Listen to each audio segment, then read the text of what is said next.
25 जुलाई 2025 दुर्ग railway station एक सामान्य सा दिन अचानक खबरों की सुर्खियों में बदल गया। 2 नन और उनके साथ 3 आदिवासी युवतियों को रेलवे स्टेशन से गिरफ्तार कर लिया जाता है। आरोप धर्मांतरण और मानव तस्करी का। किसने लगाया आरोप? बजरंग दल ने। लेकिन क्या यही पूरा सच है या कहानी में एक ऐसा पेच है जो पूरे मामले को पलट कर रख देता है? आज हम इसी घटना की तह तक जाएंगे, दोनों पक्षों की दलीलों को सुनेंगे और ये समझने की कोशिश करेंगे कि दुर्ग में उस दिन असल में हुआ क्या था। क्या ये धर्मांतरण रोकने की एक कोशिश थी या फिर आस्था के नाम पर सरेआम गुंडागर्दी? तो बने रहिए मेरे साथ, वीडियो को पूरा देखें ताकि आप इस गंभीर मामले को ठीक से समझ सकें।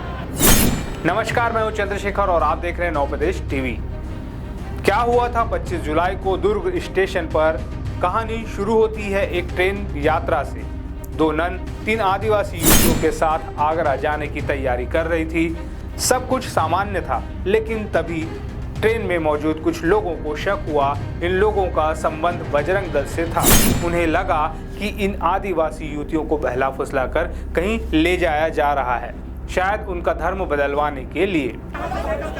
इसी बीच बजरंग दल के कार्यकर्ताओं ने DRG यानी गवर्नमेंट रेलवे पुलिस, रेलवे अधिकारियों और मीडिया पर भारी दबाव बनाना शुरू कर दिया। उनका सिर्फ एक ही मकसद था, इन ननों और उनके साथी की गिरफ्तारी। उनका आरोप साफ था, ये ह्यूमन ट्रैफिकिंग और रिलीजियस कन्वर्सेशन का मामला है। दबाव काम आया और DRG ने ननों और उनके साथी को गिरफ्तार कर लिया। कौन है वो लोग जिन्होंने ये आरोप लगाए? इस पूरे मामले के केंद्र में जो नाम सबसे ज्यादा उछला वो है ज्योति शर्मा। बजरंग दल की जानी मानी और सक्रिय पदाधिकारी है। वो दुर्ग में हिंदुत्ववादी कार्यकर्ता के रूप में अपनी पहचान रखती है। इस घटना के बाद जब मीडिया ने उनसे सवाल किए तो उन्होंने साफ कहा कि वो हिंदू धर्म और देश हित के लिए काम करती है और करती रहेगी। लेकिन ज्योति शर्मा अकेले नहीं थी, उनके साथ बजरंग दल के कई और स्थानीय कार्यकर्ता भी मौजूद थे। इन सभी ने मिलकर पुलिस और प्रशासन पर एक ऐसा माहौल बना दिया कि उन्हें तुरंत एक्शन लेना पड़ा। छत्तीसगढ़ में बजरंग दल की यूनिट पहले से ही धर्मांतरण जैसे मुद्दों पर काफ़ी आक्रामक रही है।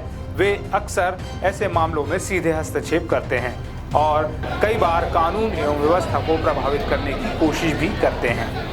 कहानी का दूसरा पहलू, युवतियों के गंभीर आरोप। अब तक आपने कहानी का एक पक्ष सुना, बजरंग दल का पक्ष, जिसे उन्होंने धर्मांतरण और मानव तस्करी से जोड़ा। लेकिन अब सुनिए कहानी का वो दूसरा पहलू जो रोंगटे खड़े कर देने वाला है। जिन 3 आदिवासी युवतियों को पीड़ित बताकर ट्रेन से उतारा गया था, उन्होंने एक ऐसी सच्चाई बयां की जिसने पूरे मामले की दिशा ही बदल दी। गिरफ्तारी के कुछ ही दिन बाद ये युवतियां अपने परिवार वालों के साथ नारायणपुर SP ऑफिस पहुंची और वहां उन्होंने बजरंग दल की नेत्री ज्योति शर्मा और अन्य कार्यकर्ताओं के खिलाफ एक लिखित शिकायत दर्ज कराई। युवतियों ने आरोप लगाया कि बजरंग दल के कार्यकर्ताओं ने उन्हें ट्रेन में जबरन रोका, उनके साथ मारपीट की, दुर्व्यवहार किया और यहाँ तक कि अश्लील हरकतें भी की। सोच कर देखिए, जिन लोगों को रक्षक या बचाने वाला बताया जा रहा था, उन्हीं पर पीड़ितों ने ही मारपीट और छेड़छाड़ जैसे गंभीर आरोप लगा दिए। ये एक बहुत बड़ा ट्विस्ट था। युवतियों और उनके परिवार का कहना था कि वे अपनी मर्जी से ननों के साथ जा रही थी और धर्मांतरण जैसी कोई बात थी ही नहीं। इस शिकायत के बाद ज्योति शर्मा ने मीडिया में आकर अपने ऊपर लगे सभी आरोपों को बेबुनियाद और झूठा बताया। उन्होंने इसे अपनी छवि खराब करने की साजिश करार दिया। अब बात करते हैं कि कानून क्या कहता है। ये मामला अब 2 तरफा हो चुका है। एक तरफ बजरंग दल है जो धर्मांतरण और मानव तस्करी का आरोप लगा रहा है, दूसरी तरफ वो युवतियां हैं जो बजरंग दल पर ही मारपीट और बदसलूकी का आरोप लगा रही हैं। ऐसे में सवाल उठता है कि सच कौन बोल रहा है। छत्तीसगढ़ में धर्मांतरण को लेकर एक सख्त कानून है जिसे छत्तीसगढ़ धर्म स्वतंत्रता अधिनियम के नाम से जाना जाता है। इसके तहत जबरदस्ती, धोखे से या लालच देकर धर्म परिवर्तन कराना एक गंभीर अपराध है। अगर बजरंग दल के आरोप सही है तो ये एक अपराध है, लेकिन किसी पर शक के आधार पर उसके साथ मारपीट करना, उसे सरेआम अपमानित करना और उसके साथ बदसलूकी करना भी भारतीय दंड संहिता के तहत एक गंभीर अपराध है।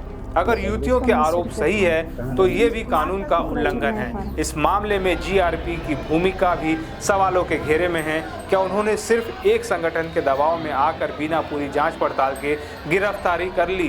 क्या टीटीई ने सिर्फ शक के आधार पर मामले को इतना तुल दे दिया? ये वो सवाल है जिनका जवाब मिलना अभी बाकी है।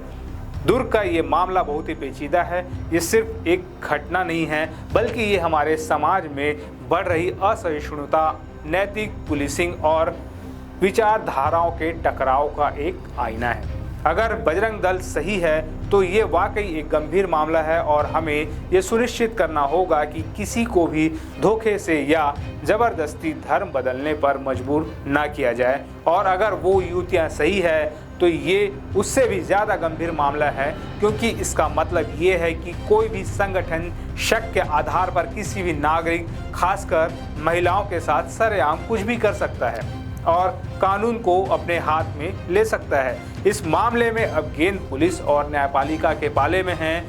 दूध का दूध और पानी का पानी तो अदालत में ही होगा, लेकिन एक नागरिक के तौर पर हमें सोचना होगा, क्या शक के आधार पर किसी को अपराधी मान लेना सही है? क्या अपनी विचारधारा को दूसरों पर थोपने के लिए हिंसा का सहारा लेना जायज़ है? और सबसे बड़ा सवाल, क्या हम एक ऐसा समाज बन रहे हैं जहां यात्रा करती हुई महिलाएं भी सुरक्षित नहीं हैं? आपकी इस पूरे मामले पर क्या राय है? आपको क्या लगता है, कौन सच बोल रहा है?